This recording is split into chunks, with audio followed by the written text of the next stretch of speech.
Over the last few weeks, we've played a variety of RPGs, from Kingsvein, Oddventure, Look Outside, Siralim Ultimate, and I'm sure I'm forgetting a few others. But one thing that they all share in common is having very untraditional rules and mechanics to their systems. And for today's Critical Thought, we're going to talk about the challenges of adding more to an abstracted design, and why more doesn't always mean better, or doesn't even mean easier as well.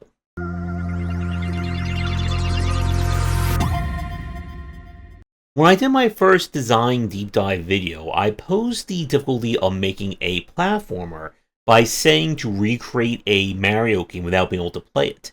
The RPG version of that would be to create an original one that does not involve using attack, magic, or defense as your default options. And one of the things that we've seen, especially over the last 5 to 7 years from the indie space, has been RPGs that have tried or have done things very differently in terms of their combat systems. From more elevating takes on action commands, such as in Eichenfell, to the brutalness of Fear and Hunger, to the WTF-ness of, say, a Siralim game, and there are plenty more examples. And abstracted design, much like with platformers, is a very rich canvas to allow you to experiment and do a lot of things that you can really kind of define or distinguish your game from everyone else on.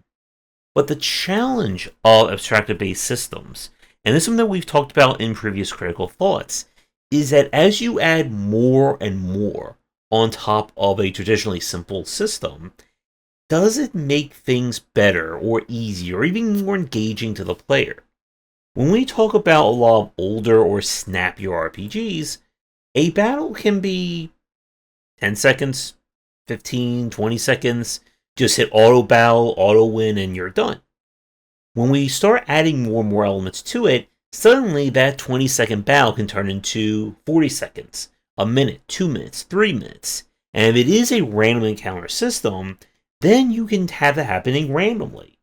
So what can happen is, okay, you spend 3 minutes in a battle, take 5 steps forward, get stuck in another 2 to 3 minute battle, finish that, take 10 steps forward, it's another 2 to 3 minute long battle, and rinse and repeat.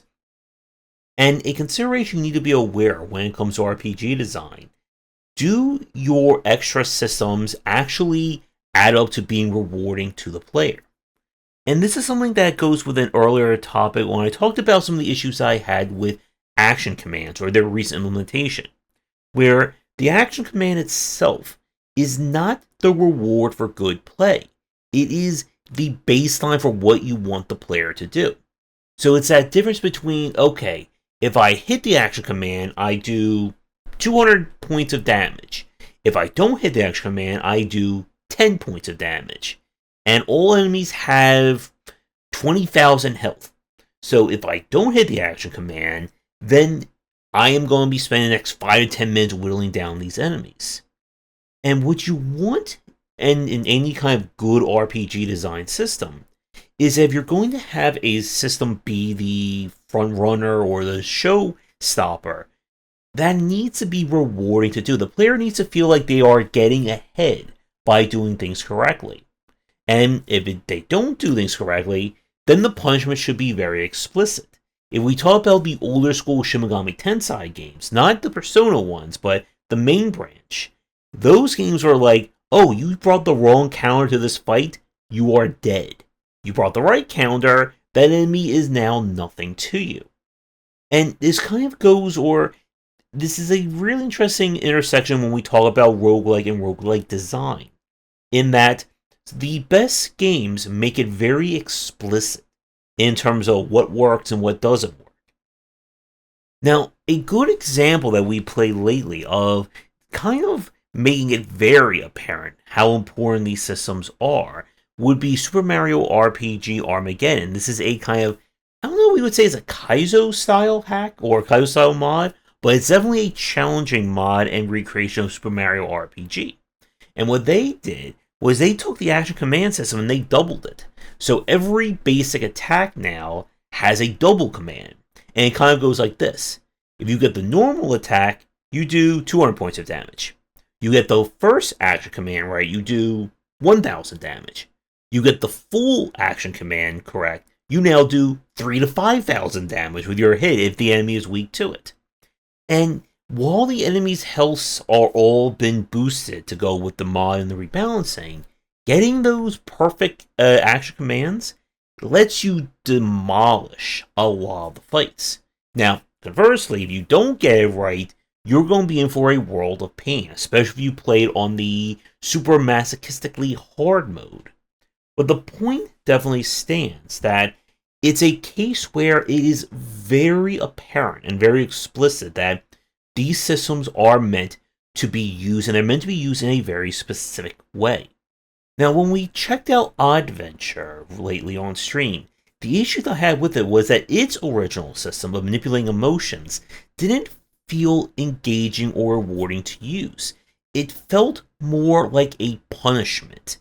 And one thing to keep in mind, that this is the early access build of it, so what I'm talking about may not be in the retail or later versions.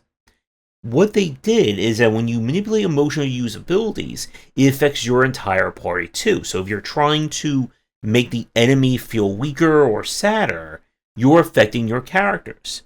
Now, the solution or the counter to that is you're supposed to use defense on your other characters to do that. But you see, here goes back to that point I said a few minutes ago. If I defend to stop my characters from being affected by it, it completely slows down the combat dramatically. So now we're getting into those 3 to 5 minute fights because only one of my 3 party members is actually doing anything while the other 2 are just covering their ears while I'm trying to affect the enemy. And it's that case of, if it takes 10 minutes to use a skill or attack to defeat an enemy versus 40 seconds, which one should the player use? Which one's going to be more engaging and interesting? And this is why a lot of things that we've talked about has been making combat far more snappier, and again, far more spikier in terms of how choices work. What sounds more engaging to the player? Fire damage buff that does 0.0001% more damage? Or from now on, all fire damage lowers enemies' defense by 75%. One is clearly going to matter a lot more. And this takes me to when we talk about Siralim. That Siralim is another example of a game where balance is very fluid, in that there really is no balance. And this again goes back to what we talked about with the Binding of Isaac, that there is not this push to make everything be exactly the same. Instead, it's more about how do we take one option and take it as far as we can to overpower territory. Okay, good. Now let's take another option and take it to overpower power territory over here. To wit, let me explain to you what my current build is in Siralim Ultimate. And you may want to take a pen and paper for this one. Oh, I need to take a very deep breath. Okay, so my first character, when they taunt, they kill themselves. And when they kill themselves, they give everyone else in my party boosted stats. Also, my main attacker, whenever a character dies on my side of the field, gains double boosted stats from that. I have another character who, whenever a taunt effect happens, they double the effect. So the stat bonus gets doubled or quadrupled in one case. Also, when that character kills themselves, they release an AoE nuke based on their max health. And when they do kill themselves, they cause burning, poison, and bleed on the opposing team. Also, whenever a debuff happens on the opposing team, I also freeze and snare them. Now, moving on to my next character. Whenever they attack the enemy, they revive one of the characters on my side of the field. And they also have an effect that anytime the enemy attacks, they immediately counter. So the second my character kills themselves when they taunt, if this character attacks, he brings them back. Also, another character, whenever a character gets revived on my side of the field, it multiplies their max health, thereby making the nuke more potent. And they will do that every single time a character comes back to life. Now, on top of that, another character on my field provides everyone on my party with free healing and reduces damage.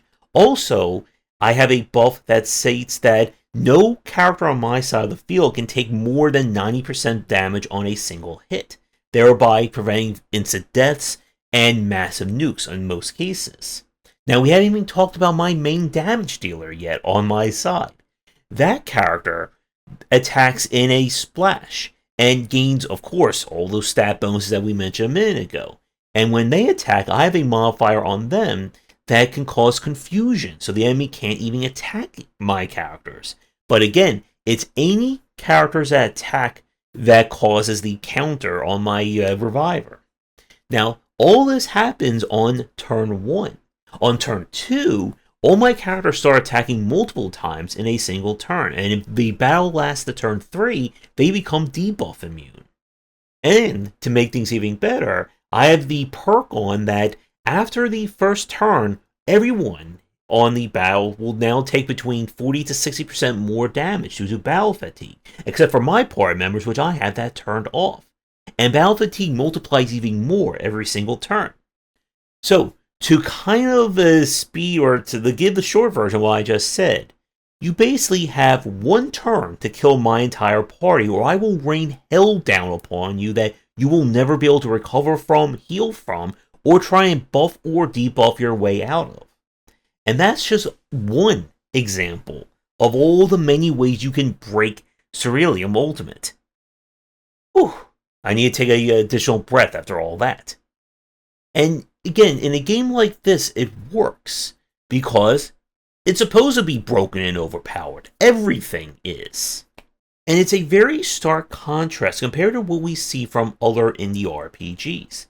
And something that I noticed from a lot of more modern takes, especially those being more experimental, like Look Outside, Fear and Hunger and Oddventure, is that they feel a lot harder to play because of their unique elements. And again, part of that is that they are being designed to be far more challenging takes on RPGs, much like with Kingsvein. Now, Kingsvein does something very similar to Siralim, that there is a multitude of strategies and builds that you can make use of. Now, in that one, because we're not dealing with random encounters, it is far more streamlined or far more focused compared to Siralim, for better and worse. You see, it has that issue where if, let's say, you're building your party around pushing and pulling or throwing enemies into pits, and you run into a counter where there are no pits, or it's a very wide space and there's no ability, and there's very few changes to do like very big knockbacks, your party is in a lot of trouble. It's that case where you have very powerful skills, but they're very situational as well. And it's a tough line to walk in games like this. Because again, if you make things too broken and overpowered, it is that case where I can just use one skill and I win every single fight. One of two things will happen. A, the player will get bored. This is kind of like the Olympus Company issue where everyone just auto-win rates and to get through most of the fights. But then the second thing happens. You run to that one fight where auto-win doesn't work, or that one fight where your favorite skill doesn't immediately kill them. What do? For a lot of players, they end up getting frustrated because they weren't paying attention to the rest of the combat system. And they will oftentimes leave the game in frustration, especially if they were given no reason or no other impetus to explore other aspects. This kind of gets us back to something with the original Disgaea games, or the Nipponichis, where they will have multiple subsystems of progression. If you want to use them all and break the game, you can do that. If you just want to play the game straight as a SRPG, you can do that as well. And I feel like that's something that is missing from a lot of newer RPGs, where you are required to use every single tool and system, because if you don't, your characters are going to end up dying immediately. And it's this kind of very spiky or very polarizing skills and design that kind of brings me to the final point I want to talk about with both Fear and Hunger and Look Outside. And I know there are plenty of other RPGs, especially those from the indie space, that have had similar designs like this, where these games are exceptionally challenging at the start. And a lot of that has to do with you starting with just exactly one party member. One party member is, of course, a default for a lot of RPGs. But in games where enemies can immediately blind, confuse, stun, rip your arm off, rip your leg off, fear and hunger, rip your head off, and worse things than that, it's very challenging to get off the ground in it. But what will end up happening if you've watched anyone who's like a high-level player of Fear and Hunger or Look Outside, and they know what they're doing, they make these games look trivial. They know all the right places to go, they know all the right skills to invest in, they know exactly how to fight these enemies. And it goes with a saying or a phrase that I've said quite a bit, and that is, there are games that are hard until they're not. That once you had that breaking point, where you get the right skills, maybe you find out your character's fully outfitted, or you just get a second party member, suddenly the entire difficulty shatters. And there are very interesting opinions about both of this. There are people who like that. They like that idea that that is the reward at the end of the pain. That you have figured things out, you've broken the formula, you have destroyed the game, and now it's incredibly easy. On the other side, for the people who don't solve it or are having trouble solving it, it can be very frustrating to be basically just walking into a brick wall until you find that one loose brick that finally breaks it down that you can then make things easier. Like, as an interesting point, a lot of this has to do with a lack of tutorials in these games, in terms of the finer points of combat or the finer points of the loop. Now, Fear and Hunger 2 does make things a little bit friendlier by actually having the tutorial section. A tutorial section that ends with you getting your legs chopped off. Which again, that is the only bad thing that happens in Fear and Hunger 2, right? Nothing else will happen to those characters. It is a very interesting challenge when it comes to RPG designs of how do you make a different or a very unique combat system parsable or decipherable to the player. Because again, as we've said before, if you make things too straightforward, just use this one skill every single time you win, people will eventually get bored or tired of it. But if it's too much of a pain, that, okay, even if I know what I'm doing, it still takes 3 to 10 minutes for a single battle, people are going to also end up being frustrated about your game. To wrap things up for our video for today, abstracted-based design offers a lot of flexibility in terms of designing original combat systems, original mechanics, rules, and all that great stuff. When it works, like we've seen with the Project Moon games, with Siralim, and even with something like a Slice and Dice, you can have some amazing standout experiences. But more, as we said at the beginning, is not always better. There has to be a very apparent and explicit reward for figuring this out. If I know the exact enemy's weaknesses and I capitalize on it, that shouldn't turn a 18-minute long battle into a 16.5-minute long fight. That should be very quick and very decisive. When we talk about stuff like Metaphor and again the Shin Megami Tensei games with their press turn combat, that is the whole point of it. You capitalize on the enemy's weakness, that battle is over exceptionally fast. You don't do it, and either the battle's going to take far longer, or the enemy will just smack you down in the same amount of time it took you to try and kill them. And it gets again at the ultimate point about this, that people like things being very snappy and very spiky. That if I hit your weakness, it shouldn't just be going from 100 to 120 points of damage. We should be doing multiple times that amount. It should feel amazing to get things right and figure them out in your game. Just as it should feel very quick and very painful if you don't figure things out. Because as another point about onboarding, that's how players start building the schema or the rules of these games in their heads. That if this enemy is a fire monster, I hit them with fire and they heal 80% of their health, or they turn around and they do a counter blast for 400% more damage, I'm going to figure out very quickly, maybe I shouldn't fight fire with fire. Maybe it should be fire with ice. Or fire with nuclear fire. Or any other kind of fire that you can think of. So for those of you watching this, what are your favorite examples of RPG design, where the systems make you feel either very smart and clever for figuring them out, or fool if you weren't paying attention? Let me know down in the comments, and with that, thanks for tuning in, and I'll see everyone in the next video. Thanks for watching, and a special thank you to our Patreon supporters. If you enjoyed the video, do the YouTubing stuff, be sure to visit our Discord and Patreon, and if you're interested in more of my thoughts on design, check out my game design books.